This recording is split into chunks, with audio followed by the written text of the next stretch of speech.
Imagine you take a medication, right? You trust it'll get straight to work.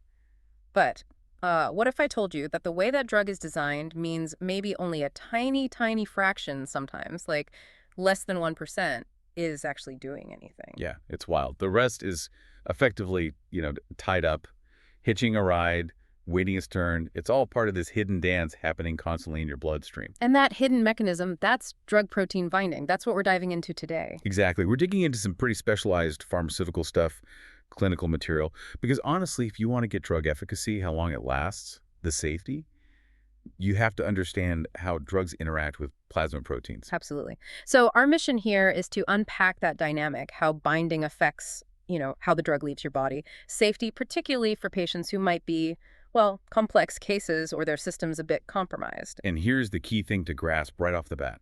Only the free drug, the molecule that isn't bound up, is actually active. It's the only part that can cross cell membranes and do its job. Okay, only the free part works. But, and this is the paradox, that binding, the very thing that makes it temporarily inactive, is absolutely essential. It's not just a bug, it's a feature. A feature? How so? It creates this stable reservoir. It extends the drug's life in your system, controls how it spreads out, its distribution. Okay, let's break that down. We've got the drug, we've got proteins in the plasma. Why do they even stick together in the first place? Well, it often comes down to how drugs are designed. Many need to be somewhat hydrophobic, lipid-soluble, fat-loving. Right, so they can get through cell membranes, which are fatty. Exactly. They need that property to passively slip across those barriers and reach their target inside the cell. Makes sense. But that same quality, being hydrophobic, makes them kind of sticky. They naturally glom onto the big carrier proteins already floating around in your blood, especially serum albumin. Ah, albumin. I've heard of that. It carries other stuff normally. Yeah, it's the body's main transport vehicle for hydrophobic things like fatty acids. So many drugs are essentially just hitching a ride on that existing system.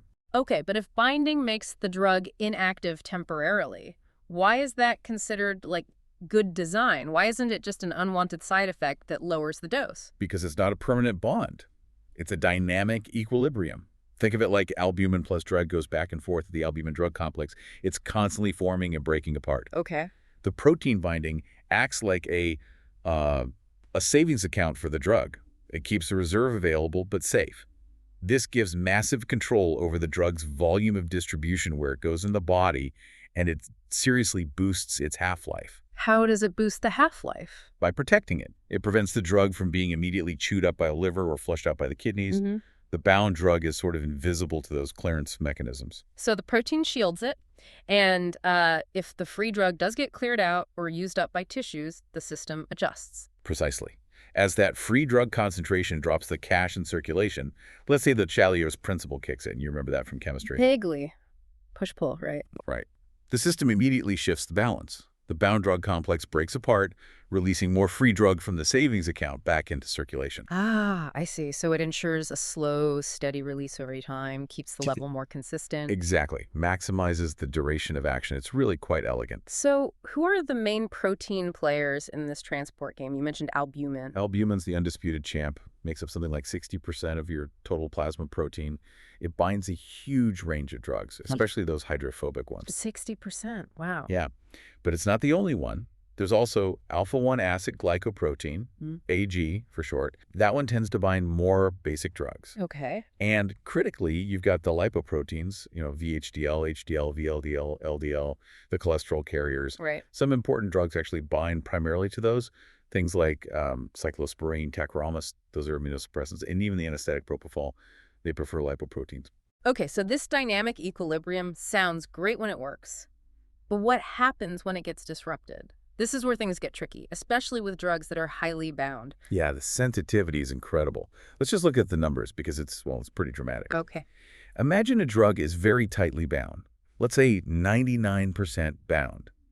That means only 1% of the dose you took is actually free and active at any given moment. 1%. Tiny. Tiny. Now, let's say something causes just a small displacement. Maybe another drug comes along and competes for the same binding spot on the protein, or maybe the patient's protein levels drop a bit. Okay. If that binding shifts just one single percentage point, from 99% bound down to 98% bound. Wait, if it goes from 1% free to 2% free? You've literally just doubled the Uh, amount of active drug circulating in the bloodstream I instantly. doubled the dose, wow. That could easily push someone from a therapeutic level into toxicity. Exactly. And that doubling risk, that's why clinicians get really concerned about conditions that reduce the amount of available protein, especially albumin. That state is called hypoalbuminemia. Low albumin, what causes that? Is it just being sick? It can be caused by a lot of things. Unfortunately, many common in hospital settings are chronic illness. Things like severe malnutrition, certain cancers, the body's general stress response to major injury or burns. Okay. Even pregnancy can lower it, and conditions like diabetes. In any of those situations, less protein means potentially higher free drug levels. Which could mean toxicity or something Or else? paradoxically, it can sometimes lead to the drug being cleared faster. More free drug exposed to the kidneys or liver can mean it gets eliminated more quickly. So it's complicated. Right, and didn't you mention AG earlier, the other protein? It did. And that adds another layer of complexity because AG levels can actually increase during trauma or inflammation, the opposite of albumin. So for drugs that bind AG, you might get more binding, less free drug in those situations. Potentially, yes. It really highlights that you can't make simple assumptions. It's never straightforward. Never simple. And I guess that's crucial, right? Because lots of drugs are highly bound. I think I saw that almost half the drugs looked at in one analysis were over 90% bound. That's right. A significant number are highly bound. But, and this is important, it doesn't automatically mean every highly bound drug is involved in dangerous interactions when protein levels change. Why not? Other factors matter hugely, like does the drug have a really large volume of distribution, meaning it spreads out widely into tissues? If so, a change in plasma binding might have less impact.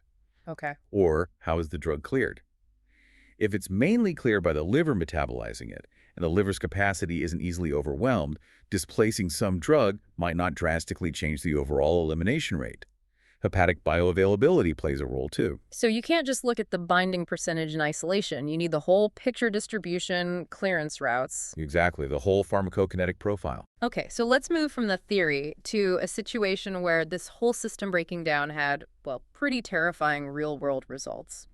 There's a documented case about a patient, let's call him Mr. S. Right, Mr. S.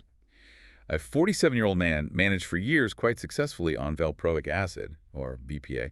He took it for seizure disorder and bipolar disorder. And VPA is highly protein bound. Very much so, around 93% bound. And his levels were stable, right in the therapeutic range, 62 micrograms per ml. Everything was fine, keeping his seizures under control. Okay, stable for years. Then what happened? Then he developed a diabetic foot infection, unfortunately, and needed hospital admission. The doctor started him on IV ertapenem. An antibiotic? Yeah, from the carbapenem class, a fairly common, potent antibiotic. And that's where things went wrong. That's where disaster struck. Just 2 days after starting the ertapenem, Mr. S had a witnessed seizure, a breakthrough seizure. Oh no. After being stable for so long, did they check his levels? They did, and his VPA level, which had been a comfortable 62, had plummeted. It was down to just 9 micrograms per ml. 9. 9. That's way below therapeutic. No wonder he seized. How could the antibiotic do that so fast? Was it just displacing it from the protein? That's what you might think initially, but this interaction is actually much more complex and severe than simple displacement. It seems ertapenem and carbapenems in general really hammer VPA levels through multiple routes at once. Multiple routes, like what? Well, the thing is they interfere with VPA in several ways. They might decrease how well it's absorbed in the first place. They seem to significantly ramp up its metabolism in the liver. Okay, speeding up breakdown. Exactly. And they might even block its enterohepatic recirculation. That's kind of a natural recycling system the body uses for VPA, reabsorbing it from the gut. So the antibiotic basically blocks absorption, speeds up breakdown, and stops it from being recycled. It's hitting it from all sides. Pretty much. It doesn't just nudge it off the protein, it actively works to get it out of the body fast. That's why the drop was so dramatic and dangerous. Wow. So the clinical lesson there is pretty stark. Absolutely. It's one of the clearest warnings in pharmacology. Combining VPA with carbapenem antibiotics like ertapenem is strongly discouraged because the risk of losing seizure control is just too high. What happened to Mr. S?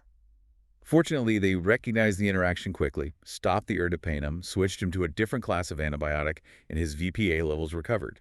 No more seizures after that, thankfully. But it's a powerful cautionary tale. Okay, let's shift gears a bit and look at critical care. Protein binding causes different kinds of problems there, right? Let's take two really common, highly bound drugs, furosemide and ceftriaxone. Good examples. They illustrate two different sides of the protein binding coin in sick patients. Let's start with furosemide. That's Lasix, the loop diuretic, Right, used all the time to get rid of fluid. all the time. And it's highly protein bound, somewhere between 91 and 99%. Now, this high binding creates a delivery problem. A delivery problem, how so? Because it's so tightly bound to albumin, it can't just be freely filtered out by the glomerulus in the kidney, which is how many drugs get into the urine. Ah, so it needs a special pathway. Exactly. It has to be actively pumped or secreted into the kidney tubule by specific transporters, things called OAT1 and 3 and MRAP4. That's where it needs to be to work. Okay, so it needs the protein to carry it to the kidney, and then it needs transporters to get into the kidney tubule. Precisely. Now, here's the kicker. Hmm. In a critically ill patient who has low albumin, hypoalbuminemia, You'd think, okay, more free drug, maybe it works better. right, but often they become resistant to furosemide. It doesn't work as well. The thinking is, without enough protein taxis carrying it effectively to those transporters in the kidney, it just doesn't get delivered to its site of action efficiently. The delivery fails. So is that why sometimes clinicians give albumin with furosemide? To try and boost the delivery? That's exactly the rationale. The idea is if you give some albumin intravenously first, you temporarily increase the protein carriers, load the furosemide onto them, and hopefully enhance its delivery to those kidney transporters. Does it work? Is that a standard thing? Well, it's controversial. The evidence is a bit meh. Meta-analyses show maybe a modest short-term benefit, like an extra 200, 300 milliliter of urine output in the first 8 or 12 hours. That doesn't sound huge. It's not. And it seems to only really apply to patients with quite low albumin, say less than 2.5 grams per DL. The benefit isn't sustained either. So when do guidelines suggest using it? Generally, it's reserved for patients who are clearly diuretic resistant and have severe hypoalbuminemia, usually below 2.0 GDL. And they often give the albumin infusion maybe 30 to 60 minutes before the furosemide dose, trying to time it just right. It's kind of a last-ditch effort to overcome that delivery bottleneck. Okay, so furosemide highlights a delivery problem caused by binding. What about ceftriaxone? That's an antibiotic, right? Yep, a very common third-generation cephalosporin, also highly protein-bound. In fact, its high binding is why it's so convenient and it allows for once-daily dosing because it gets released slowly. Ah, so here the binding is part of the design for convenience. Exactly. Yeah. But in an ICU patient with low albumin, that high binding now causes the opposite problem to furosemide. It causes a clearance problem. How? If there's less protein, isn't there more free drug? Yes, there is more free drug, but because ceftriaxone is primarily cleared by the kidneys, filtering out the free drug. Oh. More free drug means the kidneys can grab it and get rid of it much faster. Precisely. The drug gets eliminated too quickly. Its half-life shortens dramatically. So the concentration drops below the level needed to kill the bacteria, Yeah, leading to treatment failure. that's the major risk. The clinical data is pretty clear on this. In critically ill adults with low albumin, say below 20 GL, standard once-daily dosing might mean they don't hit the therapeutic target concentration for killing bacteria.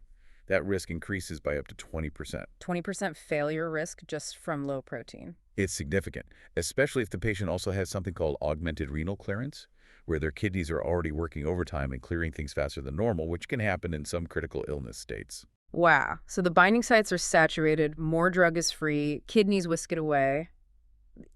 What's the fix then? You can't just give more protein here. No. The fix has to be about the dosing strategy. It needs to be individualized, Meaning? meaning clinicians need to consider maybe higher doses, like giving 1 gram twice a day instead of once a day. Or for really severe hypoalbuminemia or infections caused by tougher bugs needing higher concentrations, they might even switch to a continuous infusion. Drip feeding it in constantly to maintain the level. Exactly, to ensure that even with faster clearance, the free drug concentration stays above the minimum needed to be effective against the specific pathogen. #outro. So wrapping this up, what's the big takeaway here? Seems like the core lesson is that protein binding isn't just some side issue. It fundamentally transforms how a drug behaves. It turns a simple dose into this complex, dynamic reservoir. Absolutely. And ultimately, it's the free concentration, that unbound sliver of active drug, that really dictates the clinical effect, for better or worse. Yeah, that seems to be the bottom line.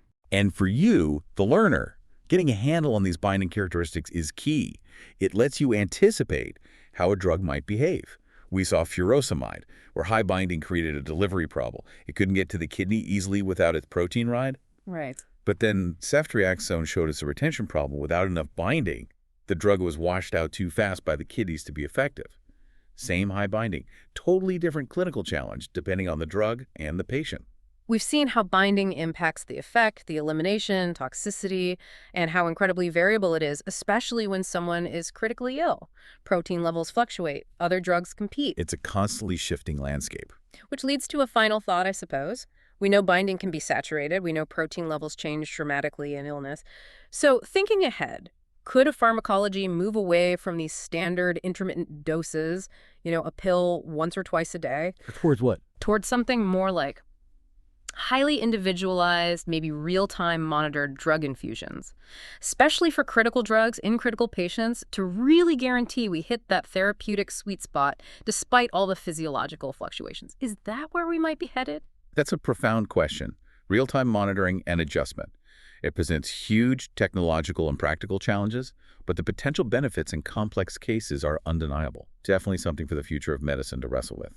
Always more to learn indeed. Thanks for diving deep with us today.